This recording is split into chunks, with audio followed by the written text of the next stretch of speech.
Good morning दोस्तों, मैं दीपक मसीह आप सबको उत्पत्ति की पुस्तक का एक और नए वीडियो में स्वागत करता हूं। पिछले वीडियो में हमने महान जल प्रलय का अंत के बारे में सीखा और आज हम नूह के पुत्रों और उनके वंश के बारे में सीखेंगे। तो देरी न करते हुए आज के वीडियो को शुरू करते हैं। दोस्तों, बाढ़ के बाद बाइबल नूह के 3 पुत्रों के बारे में बातें करती है और नूह के जो पुत्र जहाज में से निकले थे वे सेम, हाम और जेपेत थे और इन्हीं का वंश सारी पृथ्वी पर फैल गया।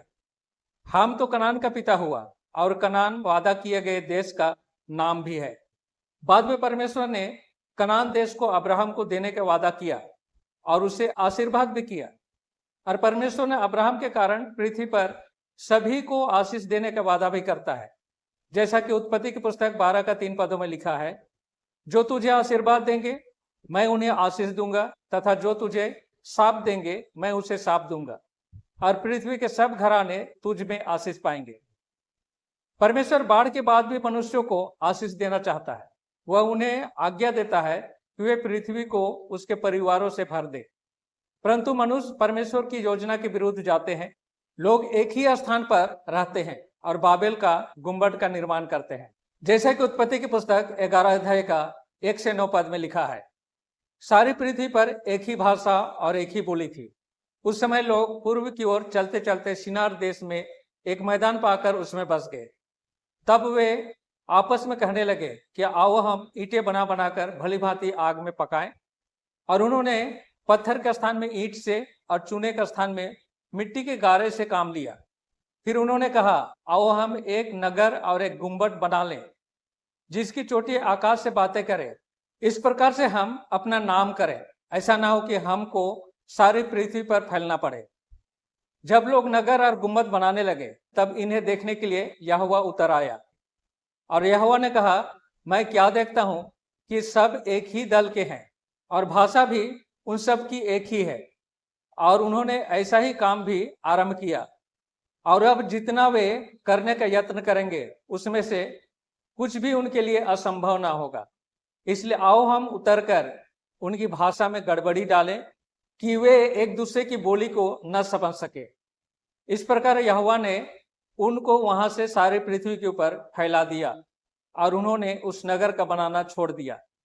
इस कारण उस नगर का नाम बाबुल पड़ा, क्योंकि पृथ्वी की भाषा में गड़बड़ी यहोवा ने वहीं पर डाली और वहीं से यहोवा ने मनुष्यों को सारी पृथ्वी के ऊपर फैला दिया। परमेश्वर मनुष्यों का न्याय उसकी आज्ञा का पालन न करने के लिए करता है। परमेश्वर बाबेल के लोगों को भ्रमित करता है। लोग अब एक दूसरे की भाषा को नहीं समझते हैं। वे निर्माण करना बंद कर देते हैं और अलग अलग जगहों पर चले जाते हैं। इसलिए लोग अंततः वही करते हैं जो परमेश्वर चाहता था कि वे जल प्रलय के ठीक बात करें, जब उसने कहा, फूलो फलो बढ़ो और पृथ्वी में भर जाओ। हाँ, हम अक्सर परमेश्वर का अनुसरण करने में असफल हो जाते हैं। जैसे हाम और बाबेल के निर्माता विफल हो गए, लेकिन हाम का पाप और बाबेल का गुम्बद के बारे में कहानी हमें एक महत्वपूर्ण बाइबल सच्चाई को दिखाती है। परमेश्वर हमारी गलतियों को आशीष में बदल सकता है, जैसा कि उत्पत्ति की पुस्तक 9 अध्याय का 20 से 27 पदों को पढ़ने पर समझ में आता है।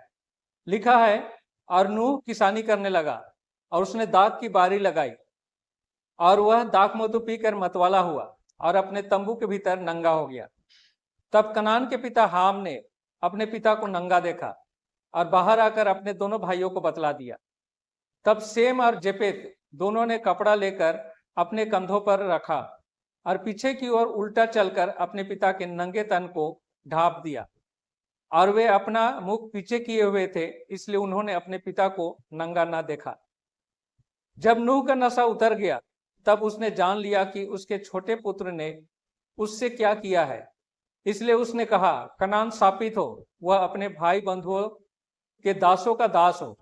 फिर उसने कहा, सेम का परमेश्वर यहोवा धन्य है और कनान सेम का दास होवे। परमेश्वर जेपेत के वंश को फैलाए और वह सेम के तंबुओं में बसे और कनान उसका दास होवे। नूह और हाम की कहानी कई मायनों में वही है जो आदम और वर्जित फल के कहानी में है। दोनों कहानियां बुरे फल, बिना कपड़े के पहने, ढके रहना, अभिशाप और आशीर्वाद के बारे में बातें करती है। परमेश्वर ने कभी भी मनुष्य के लिए खराब फल का रस पीने की योजना नहीं बनाई। जब नूह ने दाखरस पिया तो उसे नशा हुआ, फिर उसने अपना आपा खो दिया और अपने कपड़े उतार दिए। तब हाम ने अपने पिता को देखा।